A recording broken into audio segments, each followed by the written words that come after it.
In this video we're going to be removing the multifunctional display. That's this unit right here, known as an MFD. This is a Gen 2 Prius, so years 2004 to 2009. If you need to also replace your vents here, we're going to cover that as well. So it's going to be a quick video. Let's get going.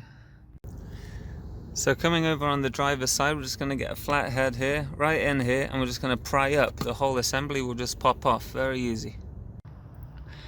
Once it's loose, just pull on up, just like that.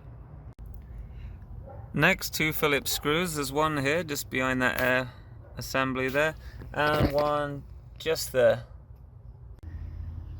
Once these screws have been removed, just grab the side here and just pull it out of its socket here. It'll just hang loose like this.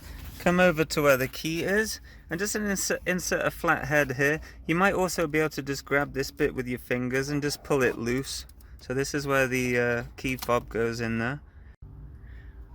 Once it's come loose here, just grab the bottom of the same panel and just pull it upwards like this. That way the whole piece will just hang just like that.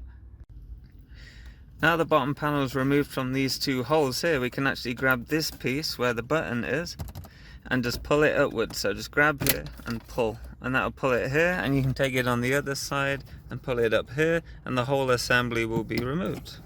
So just grab it and just tug upwards. So once the power button panel is removed, just go under here and just disconnect this harness. It's just a case of pushing this tiny little piece here and just pulling it free. Next we're going to remove this silver panel right here. Just put your hand under or use a flat head and just tug it upwards. Be really careful so you don't break anything, and just pull it up and over and out the way. So we're going to remove the passenger side central vent here. It's easier if you just open the glove box here, insert a flat head into the side and just pry it up. Again, there's no bolts or anything on this one, it just pops off. And last but not least, 2 10mm bolts, one here and one on the other side right there.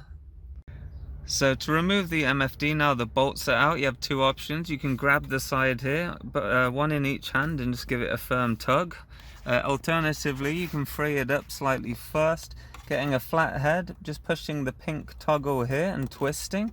You can see it's freeing up out of the socket. Do the exact same thing on the right side, and then the front piece will be totally free from the surround, and then you can just pull it out. No problems at all, and no risks of snapping anything. So now we've turned it over, you can see all the harnesses in there. It's just a case of removing those. If you have the 7-button version, you may have different harnesses or more of them. The principle is the same, just remove them out using the plastic toggles. So now the MFD's been removed. If you need to source a new one, maybe yours is broken, I'll link it in the description below. Check that out. I'll link the 4-button and also the 7-button version. So if the video helped you, click like and subscribe to us. Check out our other videos. We have loads of videos on cars and mechanics. Learn something new. Check them out. Thanks for watching. Take care.